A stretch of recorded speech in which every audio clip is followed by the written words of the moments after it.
6 p.m. Pakistan Standard Time. Assalamu alaikum. This is Radio Pakistan. News read by Daman Zaman. The headlines.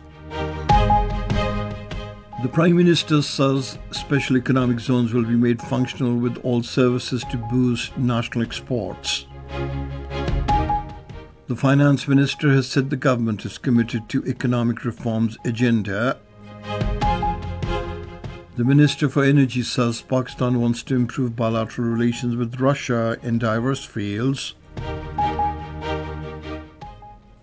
Pakistan has reaffirmed its desire for cooperative relations with all its neighbours, including India. 48 more Palestinians have been martyred in the latest Israeli attacks on Gaza. The third and last T20 international match between Pakistan and Zimbabwe is underway in Bulawayo. And now the news in detail. The Prime Minister Mohammad Shahbaz Sharif has directed immediate measures to create sustainable employment opportunities in the border districts of Balochistan. Chairing a meeting regarding the progress of various projects under the Ministry of Commerce in Islamabad today, he instructed for taking steps to further increase the export of Pakistani rice to Malaysia. He recalled that it was agreed to increase the export of Pakistani rice to Malaysia during the recent visit of the Malaysian Prime Minister Datuk Seri Anwar Ibrahim to Pakistan. The Prime Minister said special economic zones will be made functional with the provision of hotels, hospitals, business, schools and other services to boost national exports.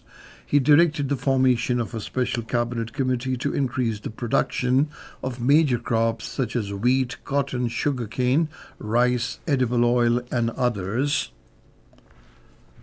Chairing a meeting regarding digitalization of Federal Board of Revenue in Islamabad, the Prime Minister Mohammad Shahbaz Sharif directed that key tasks relating to the digitalization of Federal Board of Revenue should be completed by the end of this month.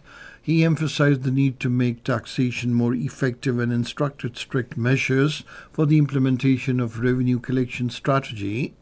Shahbaz Sharif said digitalization of the Federal Board of Revenue is a significant milestone in the government's key economic reforms. He emphasized the need for a data-driven strategy to increase the revenue. The Prime Minister said efforts of economic team are now yielding results and the expansion of fiscal space is a positive development. The Finance Minister Mohammad Aurangzeb has reaffirmed the government's commitment to economic reforms agenda. Speaking at an event in Islamabad today, he said the government will continue to focus on facilitating the private sector in order to boost the economy of the country. The Finance Minister emphasized the need to bring everyone into the mainstream and ensure their contribution to the economy. The Minister for Energy, Awais Ahmed Khan Laghari, has said Pakistan desires to improve cultural relations, sports and human resource development with Russia. In an interview with the Russian media, he said a trial freight train will run between Pakistan and Russia from March. He said we are also considering establishing direct air services between Pakistan and Russia, increasing connectivity and promoting business. The minister said Pakistan can benefit from better and closer regional cooperation with the member countries within the BRICS framework. The Minister for Planning and Development, Ahsan Iqbal, has said the government is focusing on inclusive growth through targeted interventions. Addressing an event in Islamabad today, he said our efforts include integrating gender-responsive budgeting into development planning, increasing investments in underserved regions, and prioritizing marginalized groups such as women and the youth. The Minister for Planning said he has always advocated for development paradigm rooted in peace, inclusivity and empowerment. He said women empowerment is an economic necessity. The Minister for Economic Affairs, Ahad Cheema, has called for enhancing cooperation between Pakistan and the Czech Republic in diverse areas, including renewable energy, information technology, healthcare, mining, and green technologies. He was talking to the ambassador of the Czech Republic to Pakistan, Ladislav Steinhubl, who called on him in Islamabad today. The minister noted that the trade volume between both the countries in the current fiscal year was $84 million and emphasized the need to enhance it through closer economic cooperation. The ambassador expressed his country's strong commitment to strengthening ties with Pakistan. The ambassador also conveyed optimism about the upcoming Joint Ministerial Commission session, anticipating it will drive meaningful progress in expanding economic and trade relations between the two nations. This is Radio Pakistan. Pakistan has reaffirmed its desire to cooperative relations with all its neighbours, including India. At the weekly news briefing in Islamabad today, the Foreign Office spokesperson Mumtaz Zahra Baloch said Pakistan has consistently advocated constructive engagement and result-oriented dialogue to resolve all outstanding issues, including Jammu and Kashmir dispute. She, however, said political will to resolve disputes and differences through dialogue seems lacking on India's part. She said Pakistan believes in peaceful coexistence, emphasizing it wants peace and stability in the region.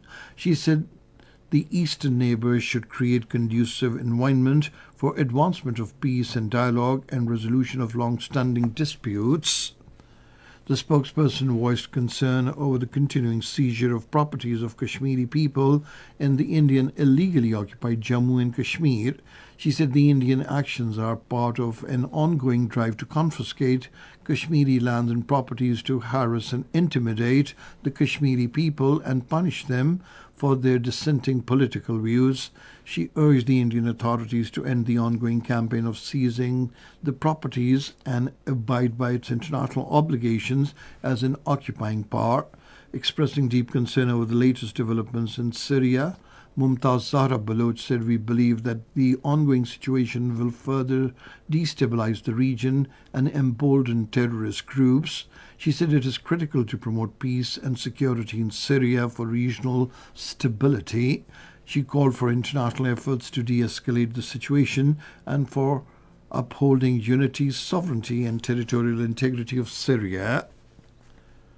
The All Parties Hurriyat Conference has strongly condemned the Modi regime's unrelenting crackdown on the people of India and illegally occupied Jammu and Kashmir. The All Parties Hurriyat Conference spokesman, Advocate Abdur Rashid Minhas, in a statement issued in Srinagar, has called these actions a part of a broader strategy to suppress the Kashmiri population, crush dissent and undermine the fundamental rights.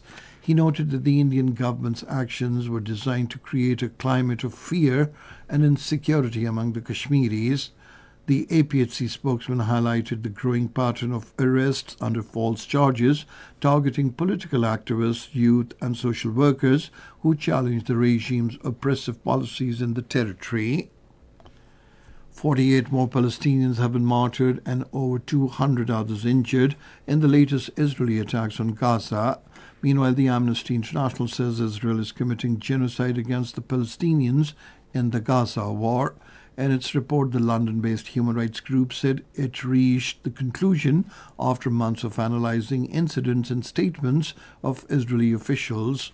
The Amnesty International urged the prosecutor of the International Criminal Court to investigate the alleged genocide. And now cricket.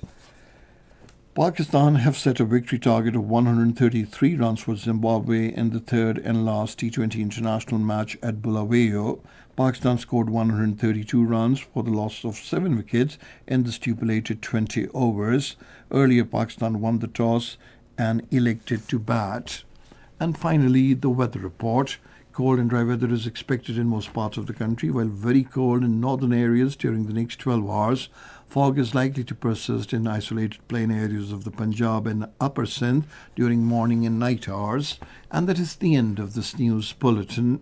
For more news and analyses, log on to our website radio.gov.pk, and you can also watch the live video streaming of our bulletins on the link facebook.com/Radio Pakistan News Official